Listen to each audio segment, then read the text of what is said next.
Welcome to day 234 of Cover to Cover, and I'm glad you're with us here today. Today we're going to begin reading in Zechariah chapter number 12. Zechariah chapter number 12. Are you ready?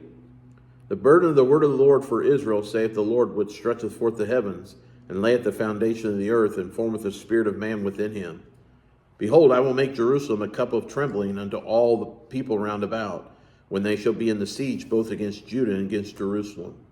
And in that day will I make Jerusalem a burdensome stone for all people. All that burden themselves with it shall be cut in pieces, though all the people of the earth be gathered together against it. In that day, saith the Lord, I will smite every horse with astonishment, and his rider with madness, and I will open mine eyes upon the house of Judah, and will smite every horse of the people with blindness. And the governors of Judah shall say in their heart, the inhabitants of Jerusalem shall be my strength in the Lord of hosts their God. In that day will I make the governors of Judah like a hearth of fire among the wood, and like a torch of fire in the sheaf. They shall devour all the people round about on the right hand and on the left. And Jerusalem shall be inhabited again in her own place, even in Jerusalem. The Lord also shall save the tents of Judah first, that the glory of the house of David and the glory of the inhabitants of Jerusalem do not magnify themselves against Judah. In that day shall the Lord defend the inhabitants of Jerusalem, and he that is feeble among them at that day shall be as David, and the house of David shall be as God, as the angel of the Lord before them. It shall come to pass in that day that I will seek to destroy all the nations that come against Jerusalem. And I will pour upon the house of David and upon the inhabitants of Jerusalem the spirit of grace and of supplications. And they shall look upon me whom they have pierced, and they shall mourn for him, as one mourneth for his only son, and shall be in bitterness for him, as one that is in bitterness for his firstborn. In that day shall there be a great mourning in Jerusalem, as the mourning of Hadadrimmon in the valley of Megiddon. And the land shall mourn every family apart, the family of the house of David apart, and their wives apart, the family of the house of Nathan apart, and their wives apart, the family of the house of Levi apart, and their wives apart, the family of Shimei apart, and their wives apart. All the families that remaineth, every family apart, and their wives apart. Chapter number 13. In that day there shall be a fountain open to the house of David, to the inhabitants of Jerusalem, for sin and for uncleanness. Shall come to pass in that day, saith the Lord of hosts, that I'll cut off the names of the idols out of the land, and they shall no more be remembered. And also I will cause the prophets and the unclean spirit to pass out of the land. It shall come to pass that when any shall yet prophesy, then his father and his mother that begat him shall say unto him, Thou shalt not live, for thou speakest lies in the name of the Lord. And his father and his mother that begat him shall thrust him through when he prophesieth.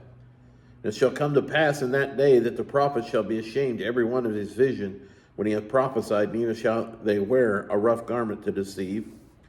But he shall say, I am no prophet, I am an husbandman, for man taught me to keep cattle from my youth.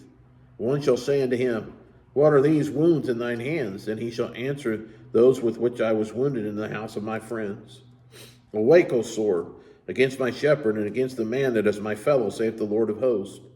Smite the shepherd, and the sheep shall be scattered, and I will turn my hand upon the little ones. It shall come to pass that in all the land, saith the Lord, 2 parts therein shall be cut off and die, but the third shall be left therein. And I will bring the third part through the fire, and will refine them as silver is refined, and will try them as gold is tried. They shall call on my name, and I will hear them. I will say, It is my people, and they shall say, The Lord is my God. Chapter number 14. Behold, the day of the Lord cometh, and thy spoil shall be divided in the midst of thee. For I will gather all nations against Jerusalem to battle, and the city shall be taken. And the houses rifled, and the women ravished, and half the city shall go forth into captivity, and the residue of the people shall not be cut off from the city. Then shall the Lord go forth and fight against those nations, as when he fought in the day of battle. And his feet shall stand in that day upon the Mount of Olives, which is before Jerusalem on the east, and the Mount of Olives shall cleave to the midst thereof toward the east and toward the west, and there shall be a very great valley. And half the mountain shall be removed toward the north, and half of it toward the south. Ye shall flee to the valley, to the mountains, for the valley of the mountains shall reach unto Azal. Yea, and ye shall flee like as ye fled from before the earthquake in the days of Uzziah, king of Judah. And the Lord my God shall come, and all the saints with thee. It shall come to pass in that day that the light shall not be clear nor dark, but it shall be one day which shall be known to the Lord, not day, not night, but it shall come to pass that at evening time it shall be light. And it shall be in that day that living water shall go out from Jerusalem, half of them toward the former sea, and half of them the hinder sea. In summer and in winter shall it be. And the Lord shall be king over all the earth. In that day there shall be one Lord, and his name one. All the land shall be turned as a plain from Gibeah to Ramon, south of Jerusalem. And it shall be lifted up and inhabited in her place, from Benjamin's gate under the place of the first gate, under the corner gate, and from the tower of Hananeel under the king's winepresses. And men shall dwell in it, and there shall be no more utter destruction, but Jerusalem shall be safely inhabited. And this shall be the plague wherewith the Lord will smite all the people that have fought against Jerusalem. Their flesh shall consume away while they stand upon their feet, and their eyes shall consume away in their holes, and their tongue shall consume away in their mouth. It shall come to pass in that day that a great tumult from the Lord shall be among them. And they shall lay hold every one on the hand of his neighbor, and his hand shall rise up against the hand of his neighbor. And Judah also shall fight at Jerusalem, and the wealth of all the heathen round about shall be gathered together, gold and silver and apparel in great abundance. And so shall be the plague of the horse, of the mule, of the camel, and of the ass, and of all the beasts that shall be in these tents, as this plague. And it shall come to pass that every one that is left of all the nations which come against Jerusalem shall even go up from year to year to worship the King, the Lord of hosts, and to keep the feast of the tabernacles. And it shall be that whoso will not come up of all the families of the earth unto Jerusalem to worship the King, the Lord of hosts, even upon them shall be no rain. And if the family of Egypt go not up and come not, that have no rain, there shall be the plague, wherewith the Lord will smite the heathen that come not up to keep the feast of the tabernacles. This shall be the punishment of Egypt, and the punishment of all nations that come not up to keep the feast of tabernacles. In that day shall there be upon the bells of the horses holiness unto the Lord, and the pots in the Lord's house shall be like the bowls before the altar.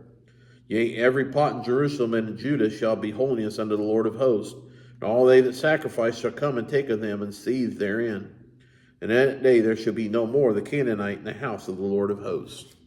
That concludes day 234 of Cover to Cover, and I look forward to reading with you tomorrow. God bless you. Bye.